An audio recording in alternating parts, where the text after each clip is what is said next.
I did. I can taste stuff again. Oh, but good. for Huzzah. a few... Yeah, huzzah is right, because that was some bullshit. Yeah, I was no. so mean to Sean about it, too, because I didn't realize I couldn't taste. Because I could still taste, like, spicy stuff.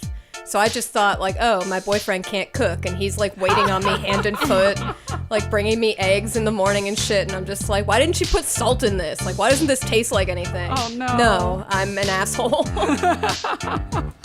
Yeah, you would have left a Yankee Candle review. Why Yeah. does this not smell?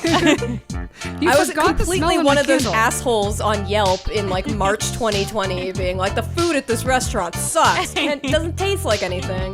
That was me. And I would read those, be like, how could you be so stupid as to not know that you're sick? And I was, in fact, so stupid. I don't know. It's such an unusual experience that I didn't know I couldn't smell until it was like, I don't know what I was doing, like lighting a candle or something like that. And all of a sudden it was like, oh, wait, there's nothing there, eh? Because how And often then I do you just go smelled around everything. smelling stuff? I'm Never. not a You don't think nerd. I about don't it. go into fields and pick up flowers and shit. Like, Plus, it's you're incidental. sick. Yeah, you're sick, and so like you got a foggy brain, so you don't put A and B together very quickly. So I think maybe we were too harsh on the Yankee Candle reviewers, but also I just don't like people who leave Yelp reviews. So I take it back. We weren't harsh enough. It's a diseased behavior, unless they're all really It good. is. Yeah. If we're if too they're lazy good. to take showers, imagine how much energy it takes to like fucking leave a Yelp review. It's like I have to download the app, figure out a password. Yeah, It's just too much stop work. right there. That's already Way too too many much. things. Well, how are you doing, Courtney? I like your lip color. Thank too. you. Thanks. I'm fine. I don't know. It's a funky day. Okay, I'm sorry. It's okay. My horoscope said like things are gonna be cool though. So Oh, well, good. Oh, So it's you've looking gotten up. into horoscopes. I know that you sent me this meme and you're like, I believe in them now, but I yeah, didn't know. that's true. It's a science. Ever since I saw a meme that matched my personality and it was like Capricorn, like accidentally says everything she means. I was like, yes, identity. Do you do the ones for like your moon and rising sign too, or you're not there yet? No, I don't believe it, but I also do believe it, and it's a very confusing experience. I feel the same way. It's fun. It's a very fun thing. It's a framework to think about your day. It gives you, it's like a journal exercise, right? It gives you like something to start thinking about and then unpack the things that you've had in your life happen recently and how you feel about them. I don't Also, know. Alexa tells them to me. So, like, right when I wake up, I go, Alexa, tell me my horoscope. And she I will not let whispers that it. bitch into my house. I don't understand how y'all I've do never, it. She has no, never. I don't talk to Alexa or Siri. No, we do not know Danny each other. We is are not like, friends. let's live in a smart home. And I'm like, did you not see the 1998 original Disney original movie Smart House? That was probably Exactly. like Yeah. 2004. Yeah, that movie was like our generation's 1984. Like that's the shit I'm gonna reference every single The only time someone movie I wants me to know for download sure. something. Yes, Yeah. that was the true horror of the future. And it's coming in, baby. I did download an app that's probably stealing all of my information, and it's kind of a guilty pleasure. I don't mind mentioning it on the podcast, though, unlike Courtney, who doesn't want to talk about her guilty pleasure. Remember. But I downloaded this Love Island app. There's an app? There's a game. It's a game. Yeah. What's the game? You get to act, you get to be one of the characters. Like you make a character and you're on Love Island and then you make all these sorts of decisions. And It's a hornier Sims. I didn't realize, sounds- it's very horny. I was like, oh my God, I'm yeah. making my character be an absolute slut. Or what would they call her in the UK? A slag or something? Yeah. Absolute slag. Yeah, she's just getting on with everybody. And Do you do the voice while you do you dress up in a little outfit like a kid playing Tea Party? That's cool.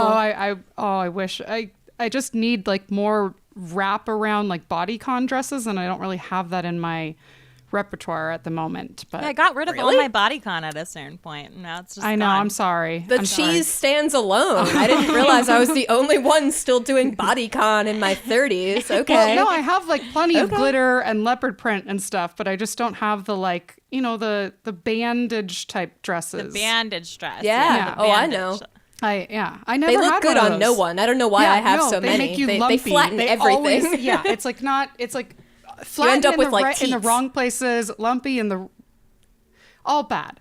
It's all I think it looked Yeah. great when I was 18. I looked Well, amazing. of course. Yeah, everyone looks course. great when they're 18. This is why I've stopped taking advice from TikTokers, beauty advice. I'm like, you're just young. Yeah. That's how that's Yeah. your secret to being hot. I don't.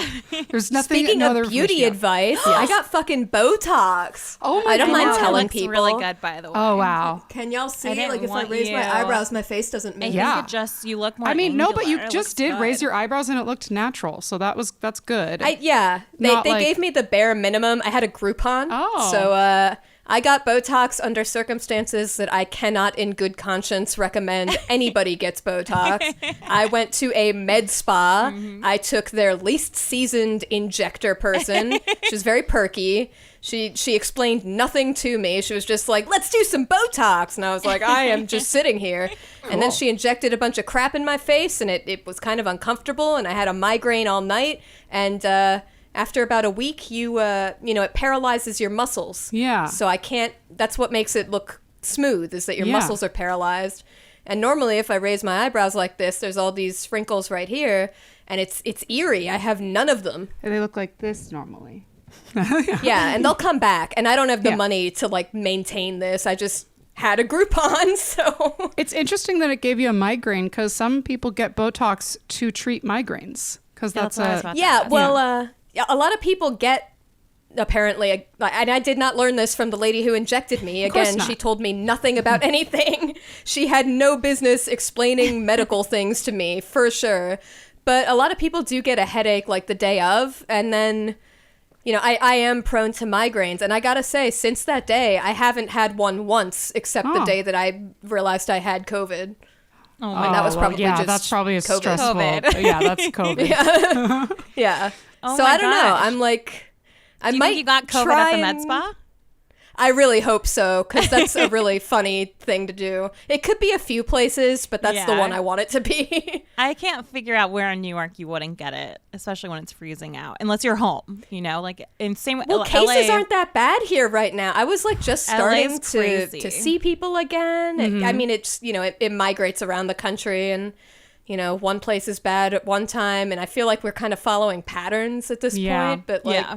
New York was all right, and I was starting to see people outside and go to the med spa and all kinds of like relatively low risk stuff. And it kicked my ass. Like Sean just recently told me, now that I'm starting to feel better, he was like, I had the map to the hospital like pulled up on my phone all day, every day.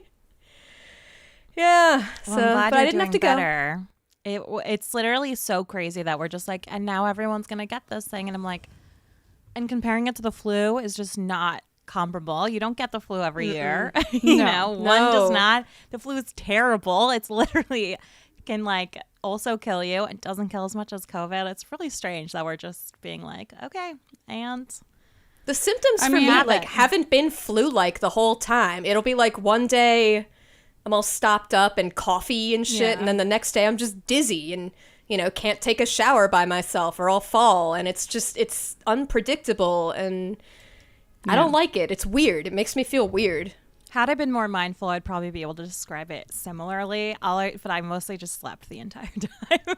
I haven't been able to sleep. I've been like Oh, insomniac no. for. I had to finally take a Xanax, which I wasn't doing for the first several days because I was like, it slows down your breathing. I don't want to die, but then I was like, I can't not it. sleep anymore. Yeah. I'm gonna need to murder sleep. my boyfriend because he's just sleeping like an angel next to me, and I'm gonna put a pillow over his face. Like that's what's gonna happen if this happens one more night. Oh my god. Ugh, oh my well, god. speaking about not being able to taste anything, do you want to introduce the podcast? Because today we're Because we're tasteless and we're talking about tastylessness. yes, Yeah. Nice. Yeah. Welcome, everybody, to Low Culture Boil, the trash podcast about trash culture, hosted by three trashy babes. I am your host, Rax King. Oh, and I'm your other host, Courtney Rawlings. and Yes. I am your third host, Amber Rollo, and we are talking today about a really interesting topic. Actually, one of our patrons, Connor Callahan, suggested it, and I loved Connor the and I idea. went to college. Yeah. Aw. Oh, Both of really? you went to Hi, college Connor. in general or together? I meant to say together, but I just got too excited and forgot a word. So, but yes, we did go at the same time with each other. Oh, He's a friend. Wow. Oh, cool. Same school and everything. Connor Yeah. suggested Fad Diets. Yeah, this is such a good suggestion, especially since, like, even just looking at it this morning, I was like, oh my God, I could probably write my own book about this. And I don't even really know that much until today. Yeah.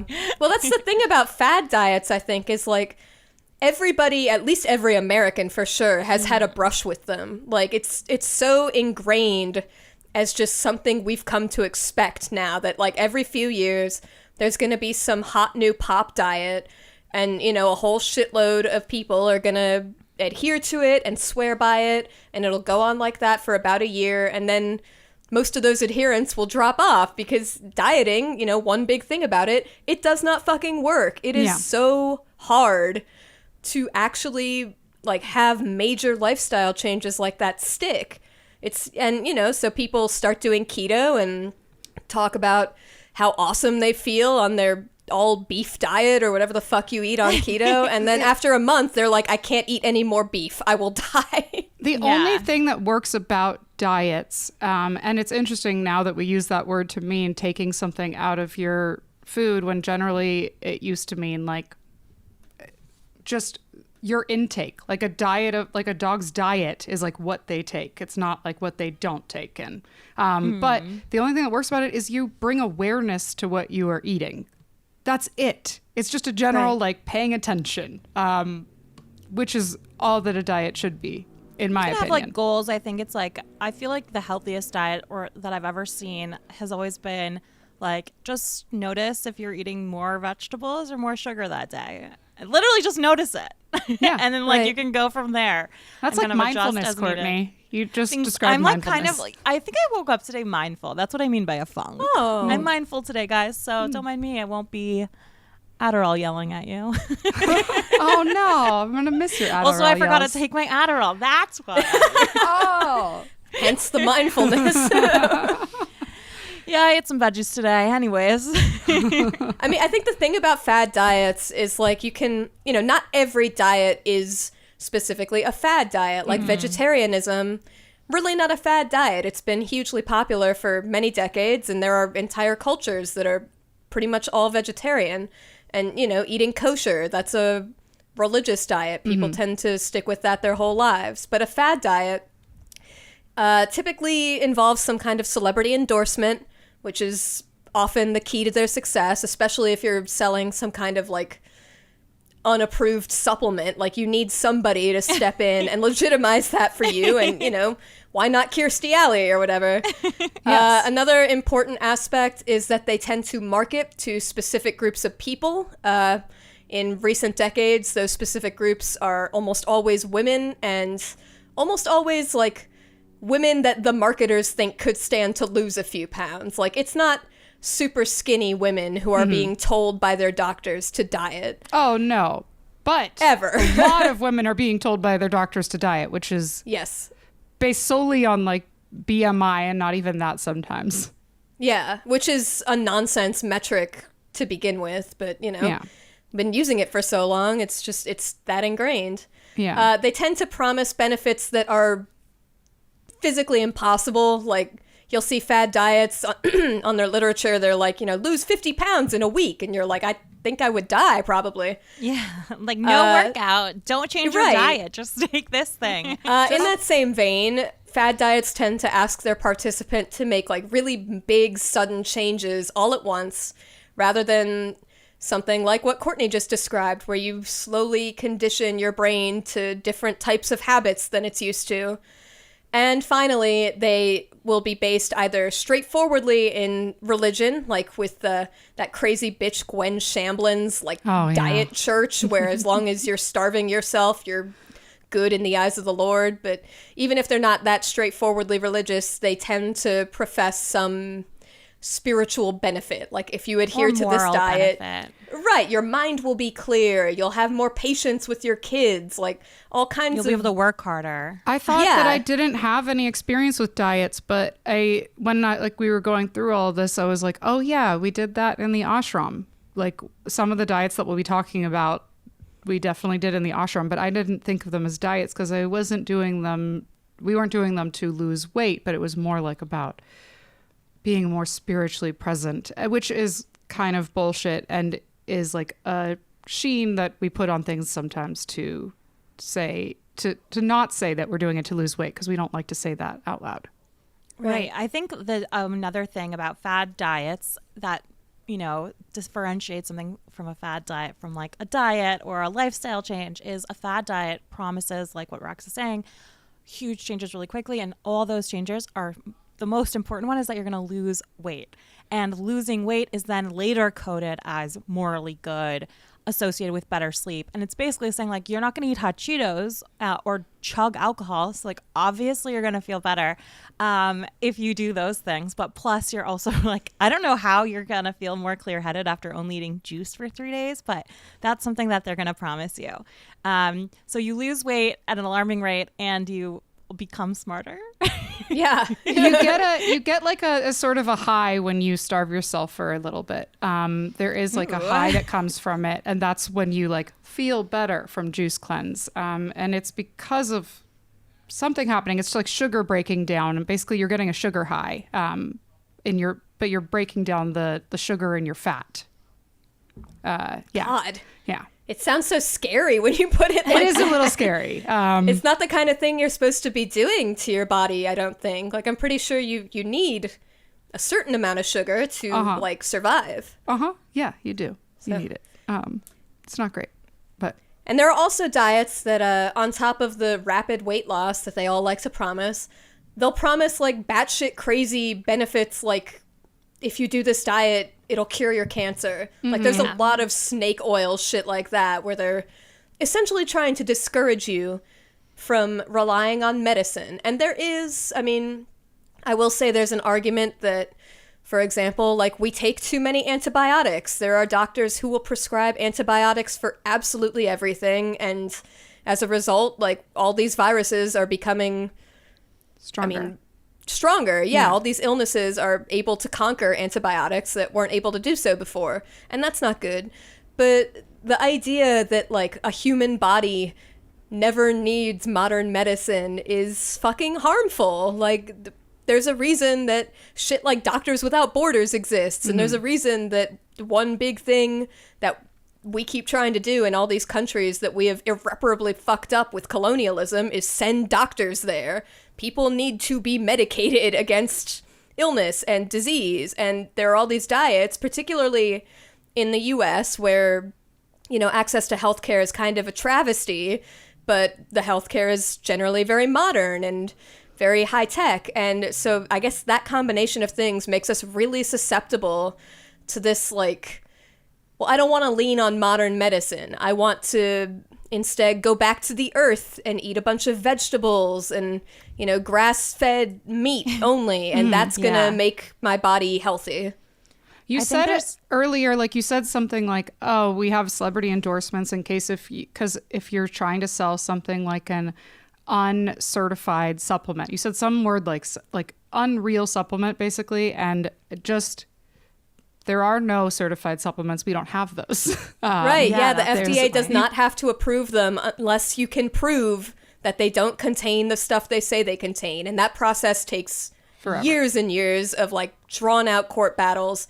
Basically, nothing you buy at GNC is necessarily what it claims to be. So, the diet pills that get advertised on QVC at like 6 o'clock in the morning, there's nothing real in them. Like, if you look at the ingredients list, there's no guarantee that any of that stuff is even in there. It's usually just it's like caffeine. Caffeine. It's literally always like, take an Adderall. Here's like a low dose Addy, babe. Basically that's pretty much what we're talking about with supplements. I think like we have such an all or nothing mentality. Like, I'm either going to be like completely, this was a huge problem in Los Angeles, which before the pandemic had one of the largest populations of unvaccinated children in super wealthy areas. So by and large, unvaccinated people are normally poor people, mostly because of access or time. But there's been a huge move, or there was, especially before the pandemic, where people just weren't getting their children vaccinated, and it was from this idea that no, if we live in a more healthy, mindful way, then of course my kid won't get whooping cough. Well, unfortunately, that was not true, and it led to we now have whooping cough in Los Angeles. But I think the general idea is it's kind of intuitive, right? Is what I put in my body, I should. Will obviously affect how I live and the health effects or whatever. But I think when you push that logic too far, right, which is always what these advertising campaigns do, is tout this is a 120-year-old Asian woman who only eats fish. So if you only eat fish, you are 10,000% going to also live till 120. It's just kind of a flaw in thinking. Mm-hmm. And that's kind of that's the kind of mentality that you also need to have to buy into a fad diet, to really allow yourself to, and not to say I'm, haven't done this myself, but buy into these kind of false promises, is because you're so desperate to lose weight or live to 120. I mean, they advertise based on fear, which is another, I think, important aspect of the fad diet. Is do you want to be a disgusting loser and die, or do you want to be a great winner and be thin and live forever and be morally good? Right. Obviously, eating healthy makes you live longer, or could help you live longer and live a happier, healthier life. That doesn't mean you only eat grapefruits. You know what I'm saying? Right. Yeah. I think you're wrong on that. Far. The Hollywood diet is obviously a winner. Grapefruits is the one exception. Yeah. I mean, I think there's this, all this fad dieting advice, they seize on something that's real, which is the food that is available to us.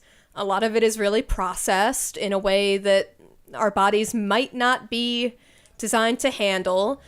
And, a lot of the other food that's available to us is just littered with corn, because that's the biggest fucking crop that we grow is fucking corn.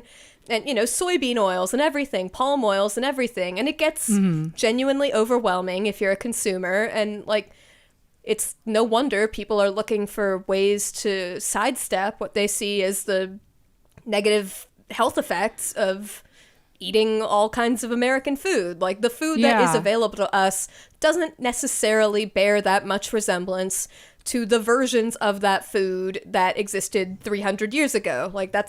That is just a fact, whether it's good or bad. There are a lot of positive developments in food science since that time, but we're afraid, and we're not that healthy, and we don't have health insurance, and we're looking for ways to make all that work for us. And dieting looks like a solution, but you take this concept I guess you call it intuitive eating is what they call it, where eat when you're hungry, pay close attention, stop when you're full. That seems very normal advice, but then people take it too far. People, that was the advice that Gwen Shamblin's church was based on, and look what happened with them. She got really, really big hair. No, there is we are talking a lot about fad diets specifically in the US, and I think that's because we are very susceptible to fad diets here, because like you said, we don't have a lot of health insurance, but we have a lot of information. I was actually while I was watching Emily in Paris. Oh, are you going to talk about the leeks? Yeah. They were trying to market this. They were trying to market leeks, and they talked about this French diet that was leek soup. And basically they boil leeks and they drink the water. And that's a very French woman diet. And it made me look into it. And apparently there was this book that came out in the late 80s, and it was called French Women Don't Get Fat. And it was how to eat like a French woman who's more of a gourmand and about eating for pleasure and not about diet. And that's why they stay skinny. And for one, that's a lie. French women absolutely diet. They just don't talk about it as openly. And two, they also have a lower rate of cardiovascular disease and diabetes because they're like their government actually regulates the chemicals and stuff that goes into their food a lot more strongly. And so when they eat things, they're not getting like a bunch of corn syrup or chemicals that they don't really know what's what. I mean, from the time they're very little, the school meals in France, even like when you think of a school meal here, it's, you know, a burger patty on one of the horrible cardboard tasting buns and like a carton of chocolate milk. And in France, you know, school meals are a big deal. They want you to eat the same nice food that the adults eat. And so, you know, that you're being cooked for by people who really know how to cook, even from the time that you're like 7 years old.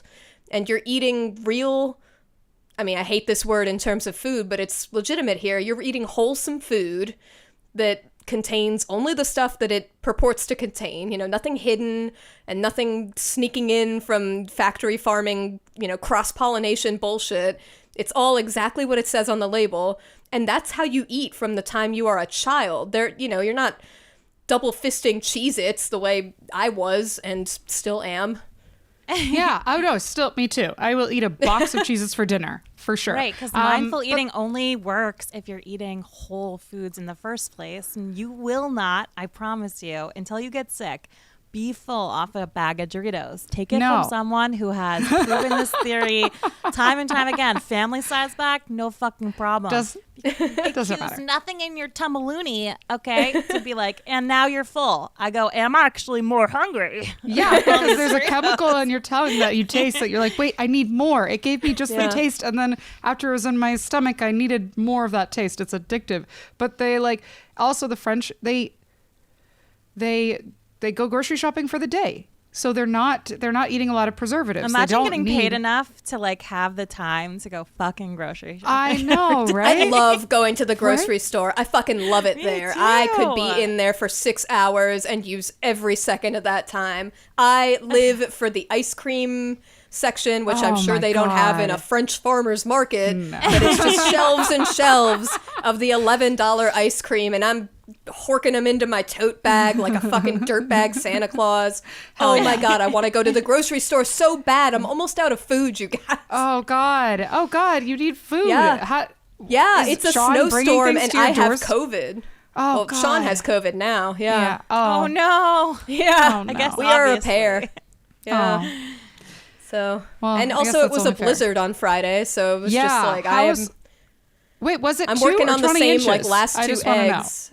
It was neither. Somewhere in between.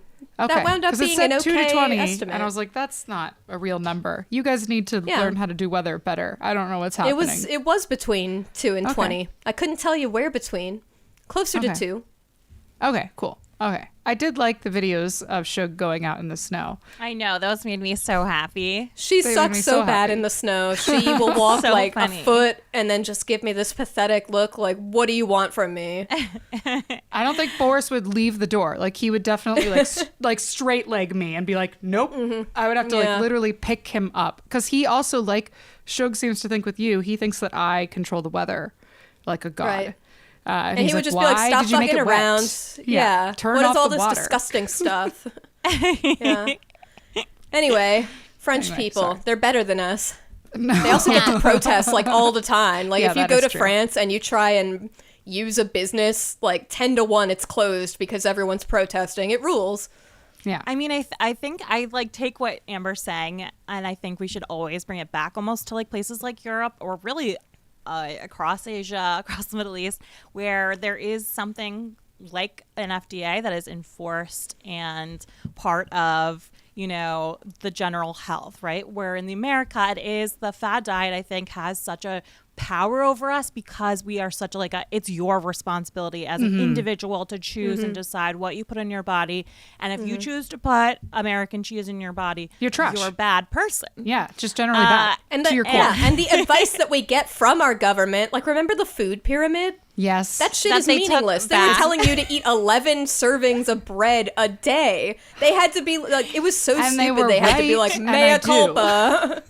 Yeah, I mean, I love 11 servings of bread a day, but I know that's not good for me. Like, that's 11 breads. That's so much fucking bread. I don't need that to survive. It's too much. I never I'll even eat really it, thought but about 11 servings. How Oh. much bread is that? That's Is it 11 more than a breads, loaf. or That's is it more like- than a loaf? Yeah, More than a loaf?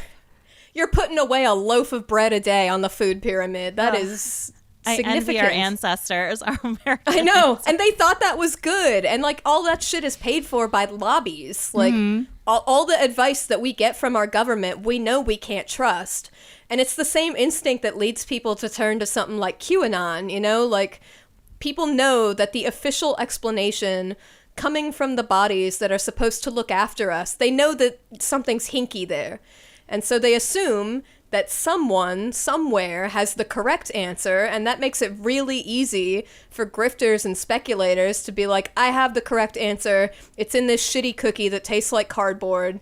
Eat just the shitty cookie every day for 5 weeks and, lose 75 pounds.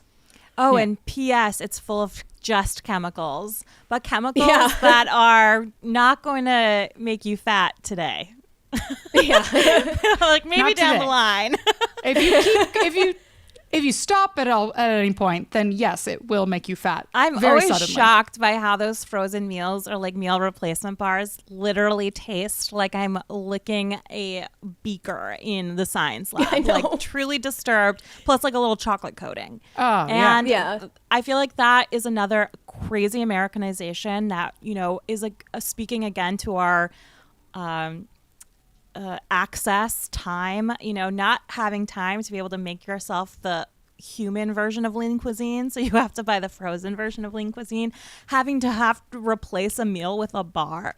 That just, let me tell you, wouldn't happen in La Francais, okay? They are not meal replacing. They take like 2 hours to eat lunch. Yeah. Yes, that's a lifestyle. First of all, lunch underrated. One of the best ones. 10 out of 10. Lunch is the best I one don't to spend me. enough enough time eating lunch, I will Me say. neither. I need to neither. do it more. It's a crime. So I've started having like, you know what? No one cares about what I start doing. But I would like to Wait, recommend. I want to know. I think I don't really have lunch or dinner anymore. I have like, I'll make like the big thing at like 3 or 4 and then have that for like lunch and dinner. A Like couple an of extra meals. long, yeah, like just like nosh on that until nighttime, until I'm ready for bed. And it's really helped, like I think just with my energy and stuff, like have breakfast, that's dope. And then like you get to really experience your food if you're not eating it between work. I'm basically always done with work by 3:30. I'm not really like at the grindstone. I wish I could say I was, but I'm not. Why do you wish I you don't say that wish you that were? for I don't wish myself. that for you. Look, I don't wish it. I just wish money. Okay, I just wish money. I Oh, wish well, that's success different. and money. That's a different thing. Yeah. I Let's was talk shocked. Oh no, my bad. What you up to, Bish? Oh no, I just wanted to talk about the history of dieting a little Yes, bit. that's what I was wanted to go to. Too. Yeah. Let's launch in. So this is pretty much like the rest of what we have, and there is so fucking much of it. Most of this is coming from a book called Calories and Corsets, A History of Dieting Over 2,000 Years.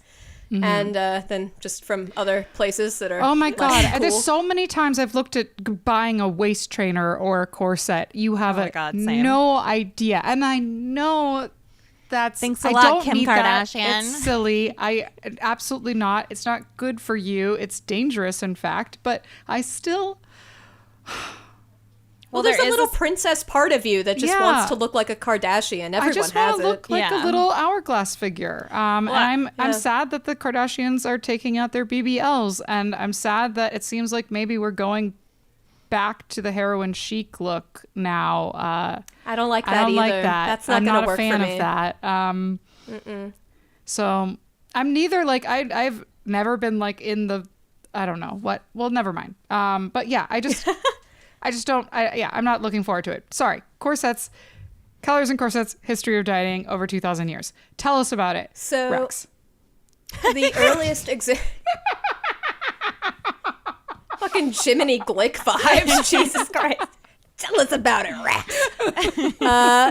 The earliest example of a diet known to us came from a document called the Ebers Papyrus, which was an Egyptian medical papyrus that mostly had herbal advice. In this diet that was recommended, you were meant to eat wheat germ with okra only if you were diabetic. So I guess obviously enough, the earliest known diet was about health rather than weight. Yeah. And I guess you could say that, like, also the laws of kashrut and, you know, of halal eating, that's kind of in a similar vein, but instead of being explicitly about health, they were for religious benefit, and, you know, the common sense rules contained therein were probably really good food hygiene rules for the time. Like, I feel like you did not want to eat a pig in 2000 BC. I would eat a pig now. Yes. I wouldn't eat an ancient pig. And, you know, much similar stuff in that vein. Like, do you really want to be mixing meat and dairy in 2000 BC? It's just common sense health code shit. Wheat germ is like it's the protein from vegetables. It's vegetable protein. I mean, it's the seed of wheat, but it's vegetable protein mostly, and it's really good for like your heart, and it's good for your cardiovascular system. So diabetic people have problems with like blood movement. I know there's a better way of saying that, but that's the official medical term, blood movement. Blood movement. Oh, we forgot to tell everyone that we are doctors, and this is we are medical Advice from doctors. medical Circulation. professionals. That's the term. Circulation. I liked blood Me movement. too. It sounds very like old timey. Yeah, blood movement. Sounds like something I would say on a supplement in the U.S. It's good for blood movement, and it. I don't know why my supplement is by like the Newsy. Italian New York mafia, but yeah, Why are you like one of the golden girls selling supplements? Would purchase. And you know, it's also very filling because it's like a pure protein. And then okra, I imagine, similar filling and vegetable. So it stops you from eating like too much, you know, fruits and less complex sugars. So yeah, it makes sense that it'd be good for a diabetic diet. Yeah, I feel like a lot of the really super early examples of diets are, you know, they claim to do something specific, but it's mostly common sense stuff. Like, if you have diabetes, they're not going to recommend, like, oh, just eat mangoes and strawberries all day and chase it with some refined sugar and you'll be chilling. Do the like, Hollywood no, diet. You'll die. Yeah. Yeah, exactly. Just grapefruits and white wine and eggs. We'll get to that one. And this is just a science that, I mean, obviously not a science, sorry. So just like this early version of how thinking about one's health as thinking about what you put in one's body is, you know, you are what you eat kind of mentality. And so it's actually like kind of crazy I'm when a nerd. you think about it. Ew. I eat nerds. Oh, The candy, not the people. I know what you thought, you pervert. I immediately was really gross. I do like nerds too. Yes, also the people. It's like weirdly intuitive that but kind of also shocking that we understood on some base level that here we have choices in what we eat.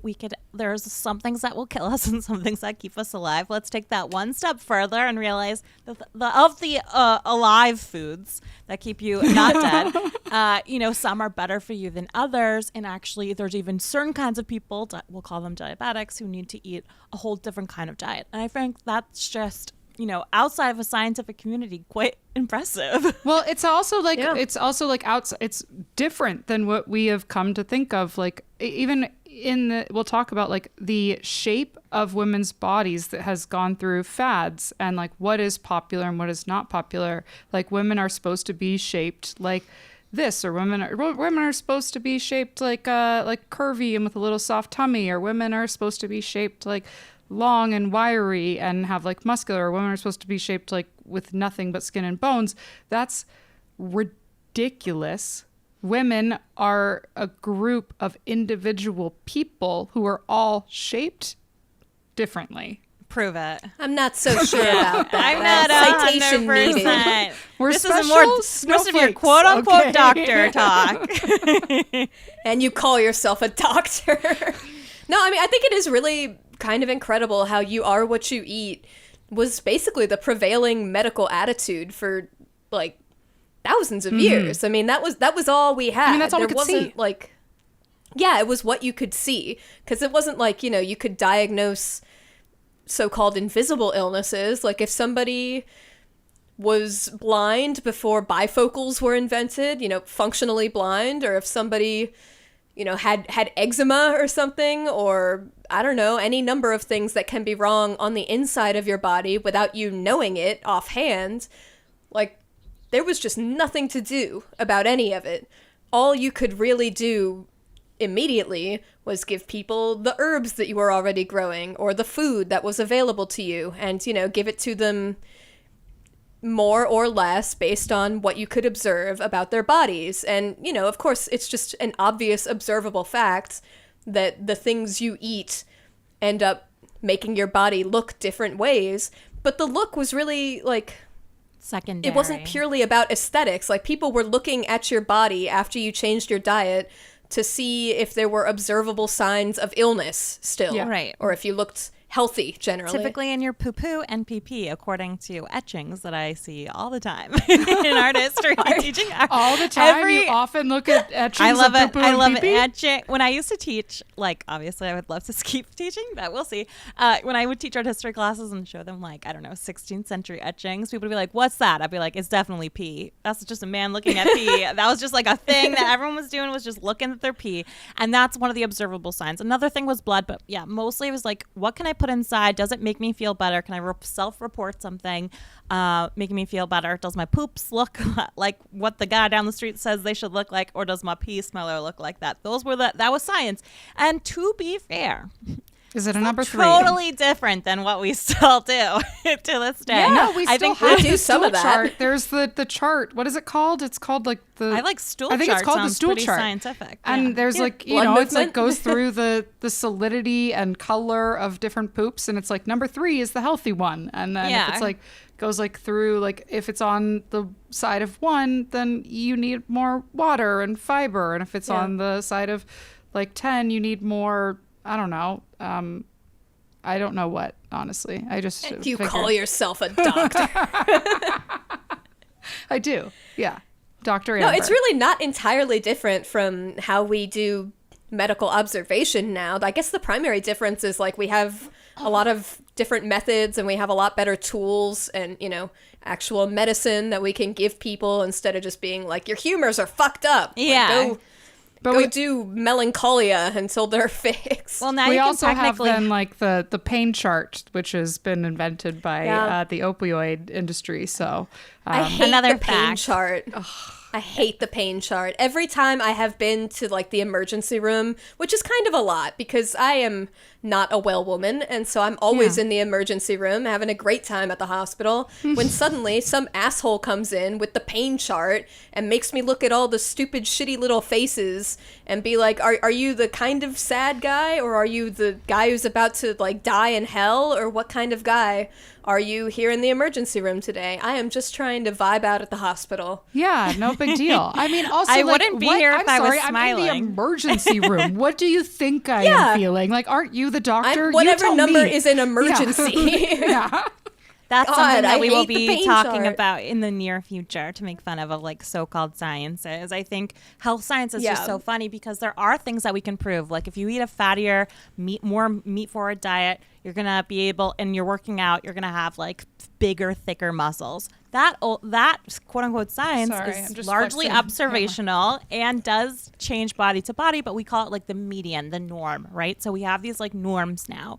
And I think earlier on, it didn't seem like there was the same kinds of norms that we have today. Like maybe there's like a prettier person was considered more athletic, but it was just unlikely that you were going to gain too much weight in, Greek or Roman times, mostly because of the nature of work and the nature of the city. Greek men were supposed to have smaller everyone's penises doing because you could be backbreaking athletic. work. Right, I forgot about the teeny tiny dicks. That's Well, why you the don't want him statues- flopping Yeah. around. Yeah, you don't want anything flopping Yeah, around. no. It's not Yeah, good. you can't do shot put with a big dong. You have to have an itsy bitsy elegant penis. Exactly.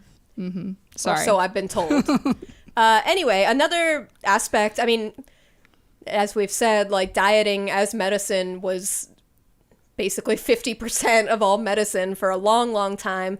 But it was also then, and I would argue remains, a sign of somebody's moral, ethical, and philosophical fortitude. Like if you overate past the point that you were no longer hungry, or if you ate food that was overly luxurious, this is a sign of weak moral character. It translates into being unable to resist other potentially sinful activities. And, you know, gluttony is one of the deadly sins. Like, I'm honestly not sure why. Like, I haven't been able to answer the question of why to my own satisfaction. Like, what does it fucking matter? If somebody's eating to the point that, like, no one else at the table can have food, that's obviously a problem. Yeah.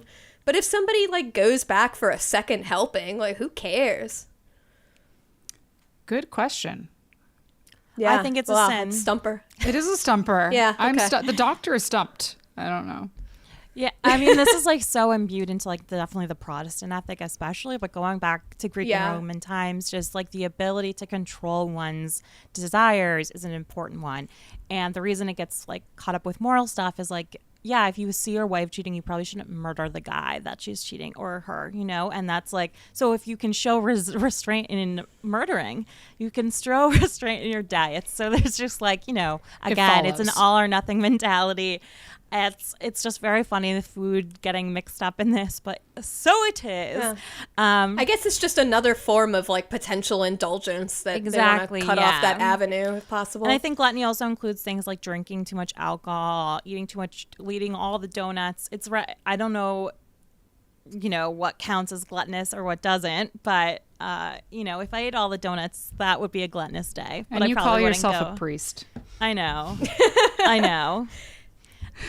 So the first fad diet known to us is from around like 500 BC, when ancient Greek and Roman athletes used to eat deer liver and lion hearts in the hopes that they would become more brave or more fast or more strong. And for me, that checks off all the fad diet boxes that I was talking about before. That counts to me as a celebrity endorsement. Mm-hmm. You know, athletes and warriors, that's your celebrities back then, I assume. And, you know, they're marketing to specific groups of athletes and warriors or people who want to be like them.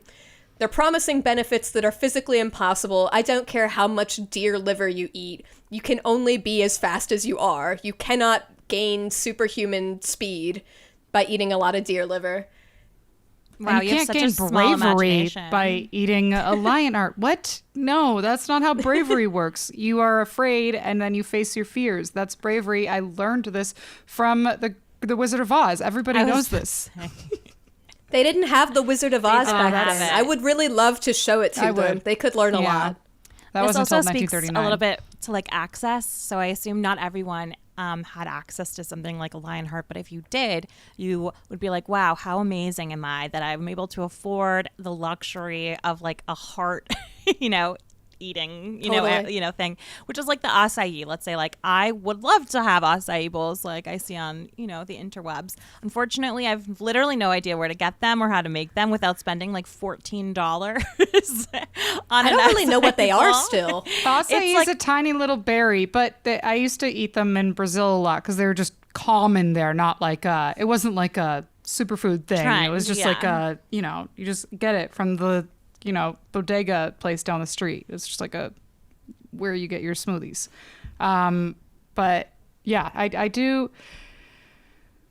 feel they're hard to not find anymore. Now I go to a place and I just want like a smoothie of any variety and they're all acai things. Yeah. But that's Silver Lake for you. So I don't know. Yeah, exactly. But I think like part of something being a fad food, but here more specifically a fad diet, is to do with like not everyone has access to it. Yeah. It cannot be something that's, you know, eating bread is never going to be a fad diet. First of all, because we hate bread in this country, even though we eat it exclusively. And second of all, because it'll be everyone. In this country. Yeah.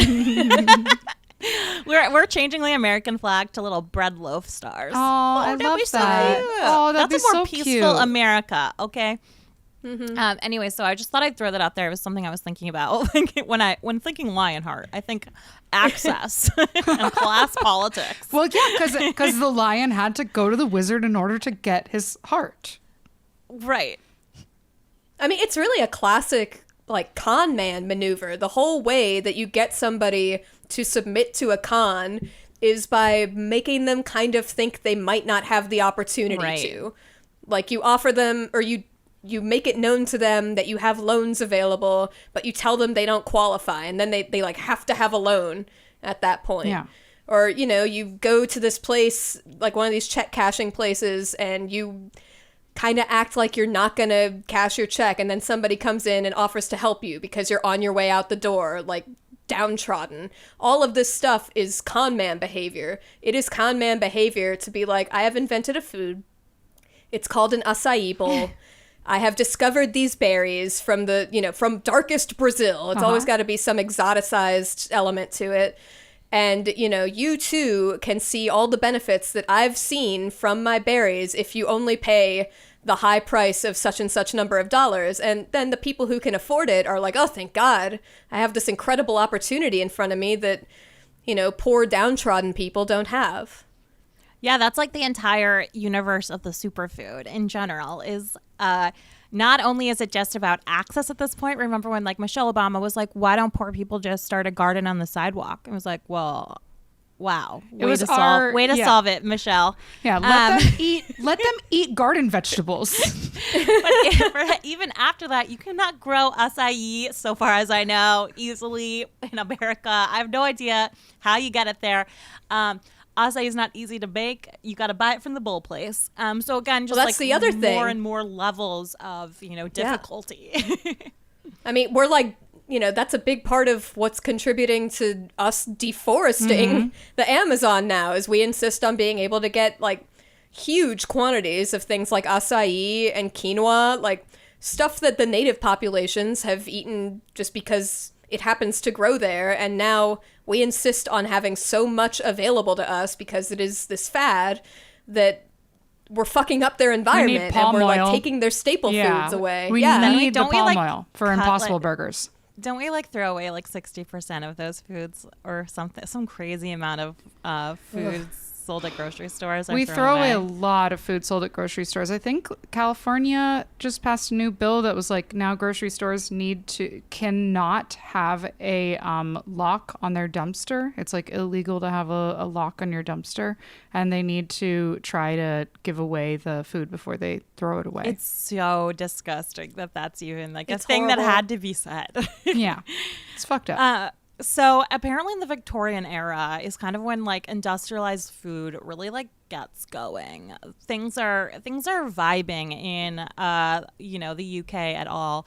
And the commodification of food is, again, of course, going to affect how we think about food in the first place. So now that food's being mass produced, we could talk about access. We could talk about the not knowing what's in the hot dog or the American cheese. All of these things come together to create what is called like foodie. Becoming a foodie, right? Is that which correct? Is so funny because now a foodie means like literally someone interested in food, but like for the opposite reason, for enjoying it, not for dieting. Right. Being a gourmand or being a gourmet is like all about like enjoying the pleasure of eating like whatever, I don't know. Yeah. And knowing a lot of boring crap and knowing about like it most too. of the fancy words or whatever. Yeah. No, at the time the usage was different. It was just the state of being was described as foodie. Like if you partook of diet fattery, you were interested in foodie. And that meant that you genuinely believed, as Lord Byron did, that if you drank only water with apple cider vinegar in it, you would have health benefits and you would lose weight. And you would lose weight because you're starving yourself by drinking apple cider vinegar and nothing literal else. Anorexia. Yeah. It's just anorexia. He was like the vainest guy out there. And he also he was like a rock star at the time. He would write all these horny poems, and then young women would read the horny poems. Oh. And in the horny poems, he was essentially like, hey, ladies, starve yourself, as I, Lord Byron, have done. And it got to the point where like a British physician had to step in and be like, stop telling women to starve themselves. People need nutrients to live. These poor women are going to starve themselves and they're wearing corsets, okay? We don't have enough fainting couches. There's not enough. Yeah, bitches used to faint all the time. It was just like it was a new dance coming out because nobody was eating enough food and they were wearing these like whale bones jammed in their organs. Like, you're going to faint 12 hours out of the day if that's your life. my I God. kind of get close to fainting if I like don't eat a cheeseburger by 6 p.m. Yes. So I don't know how they were managing. I mean, this pretty much brings us into the modern era insofar as like industrialization, introduces new foods, new categories of new entire universes of foods that we didn't have access to before. And it makes them slightly cheaper. So it makes some things cheaper than other things. And so there's this movement away from the rich people being associated with a large array of different kinds of foods to poor people and wealthy people technically having access to this, myriad of food options. And so to distinguish oneself from, the plebs, the wealthy people took a turn and said, I'm actually going to be choosier, more thoughtful. I'm not going to eat like you. I'm going to actually minimize my diet, where beforehand it was all about maximalization. And that's pretty much where we are today. Like the wealthier diets are going to be about, hard to find foods, limiting how much you eat, going to yoga class and learning mindfulness, where even, there are now fad diets for all kinds of classes, but like a Jenny Craig is going to be like, here's a frozen meal, easy to cook up, just for the mom at the table, plus you also have to cook your kids' food, yada yada yada. So we have completely changed. I think this move in the Victorian area is representative of where we are still today.